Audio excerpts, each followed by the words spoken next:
Welcome back, everyone, to the 161st Street Show. I am your host, Joe Esposito. Before we get into today's topic, please remember to like and subscribe on this video, and we'll get right on into it. So, in today's video, we're going to be discussing the five people I believe are standing out the most so far throughout spring training in Yankees camp. Just want to go over two honorable mentions real quick that are doing pretty solid so far this spring, but obviously didn't crack my top five. Cam Shelton has come back from his injury and he looks the same, hasn't missed a beat from this past season. The velo's good, his stuff's good, everything looks amazing. So I'm very happy to see that for Cam.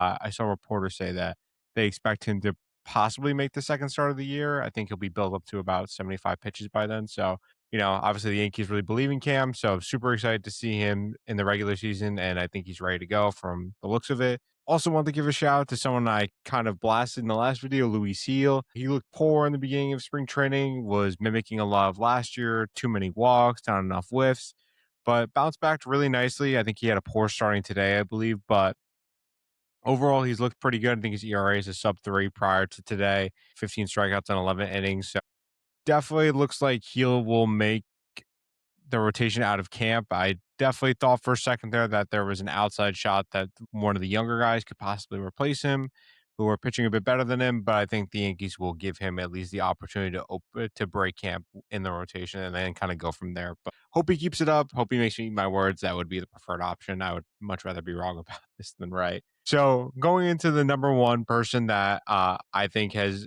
really impressed the most in no specific order though.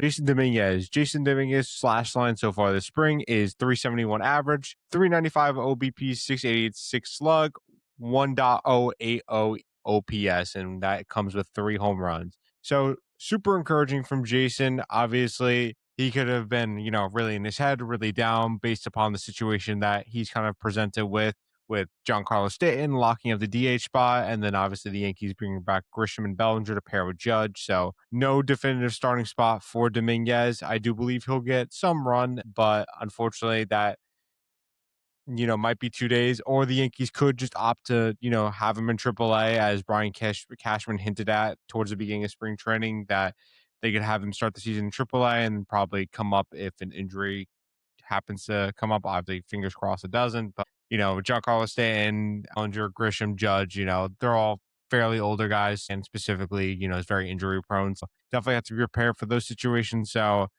it is good. As I mentioned, it is good to see him performing well, and I hope that continues. Spencer Jones is also doing super well so far this spring training. 333 average, 429 OBP, 917 slug, 1.345 OPS, and 4 home runs. Jones is absolutely killing it, right? I mean, I think he's running a 33% strikeout rate so far. So nothing unexpected. His own contact numbers are still scary, to put it lightly. But I mean, man, when he makes contact, it just goes. It's crazy. It's good to see he's, taking the walk. So at least, you're getting the best of both worlds with him, getting the slug, getting the on base percentage. So definitely want to see him continue. Obviously, Yankees already optioned the AAA prior to making this video, so he definitely needs some more development. I would like to see those zone contact rates improve. You would want him to see him running at least like close to what Matt Wallner, Joey Gallo, those kind of guys were running in AAA before bringing him to the big leagues. Because I mean, there's no one-to-one translation. There's not a guarantee that his zone contact is going to go down this percentage, or it's going to go stay the same, or it's going to go up. It's impossible to get a full understanding of that. There's no formula to fully understand that. So definitely just want to see some overall improvement in Spencer Jones and his development in AAA. So those are the two main hitters that I think are doing super well so far this spring. Moving on to the pitching side for the other three. Start with Will Warren, 16 and a third innings pitch. He is running a 1.6.5 ERA, a 0.67 WHIP. Warren did make somewhat of a change. He started throwing from the third base side of the rubber. His velocities went up across the board on all of his pitches. He's saying it feels like he's in better command. His pitches are sharper. Warren would overall in his 2025 campaign was super, super solid, especially for being a rookie campaign. They were obviously blown up by a few very, very poor starts. There was one in Toronto, one against the Red Sox on Sunday Night Baseball that I recall off the top of my head. He just needs to be able to not lose the strike zone and he has to do a better job of putting away left-handed hitters. That was kind of one of his main struggles that I noticed throughout his 2025 season. And obviously, he seems like he's in good spirits. Aaron Boone is super encouraged. Matt Blake has sung his praises so far this spring. So hope that will continue. And then moving on to the next one, guy that I've talked about so far a lot in my videos this spring, Carlos Agrane, 9 2/3 innings pitched, 0.93 ERA, 0.72 WHIP. I mean, this guy's a demon. I really don't know how else to describe him. His last outing, he fastball sat, not topped out. It sat at 101.5 miles per hour. I mean, this guy just has his fastball velocity is just something that is so rare, especially if a starting pitcher. It's one thing if you have like a Mason Miller throwing like that out of the bullpen, throwing one inning a night, 3 or 4 times a week max. This guy is throwing multiple innings. He's averaging 101 miles per hour. I can't get over how crazy this is. I cannot recall a Yankee prospect outside of obviously Cam Schiller being the most recent example, but that has this kind of velocity coming out of the minor leagues is crazy. It's so exciting. And it's not just his fastball looks elite. His secondary offerings have also been very good. His changeup, his slider. I believe he's throwing some variation of a cutter as well. I forgot that was a sweeper cutter variation, but man, he looks good. I don't think he'll break camp with the team because I don't think the Yankees will want to move him in the bullpen to start the season. But I think as the season goes on, if any injuries come up, if Cole or Rodon, get re-injured, God forbid, I think he's gonna work himself into the conversation that even if they don't have a spot open in the rotation, they might just be like, "Hey, it's go time for the postseason. We got to get this guy up here.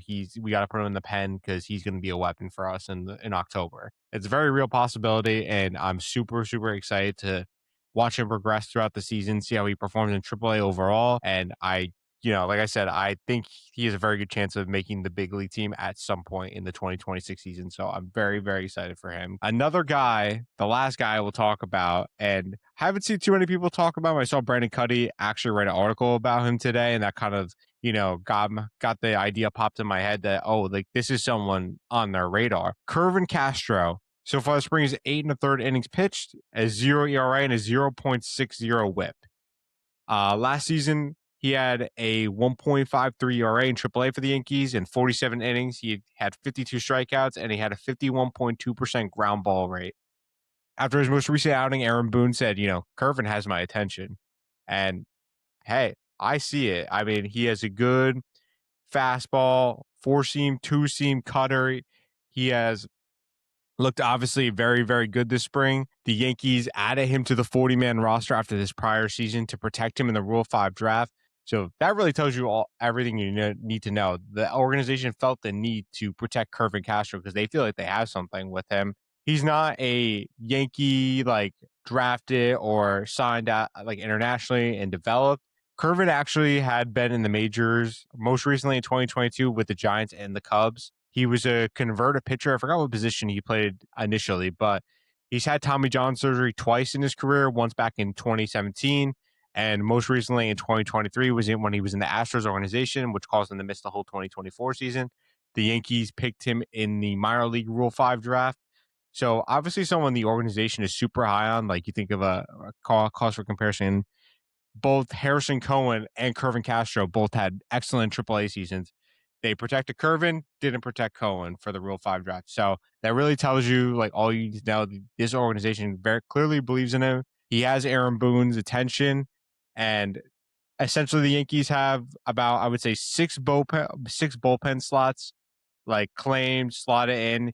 You can make the case and say it's 7 with Cade Winquist. Technically, if the Yankees don't want to keep him on the major league roster, they have to return him to the St. Louis Cardinals. Cade hasn't looked the best so far this spring training, but again, spring training stats are weird because you want to invest in them and you want to like take them. You don't want to take them for granted, but you're also like, if let's say Aaron Judge comes into spring training and bats 200 and hits, one home run, you're not going to be overly concerned from guys that have track records, but these bubble guys, that's kind of when you take more notice of their stats, and especially and then mainstay players you're looking for like changes. Like, oh, well, Warren is out of velocity and changed up his where he pitches on the rubber, things like that. So that is all I have for you today. Those are the Yankees spring training standouts, the guys that have really got my attention. Let me know your thoughts down in the comments. Who was impressed with you so far this spring training? And let's go Yankees. Have a good one, everyone.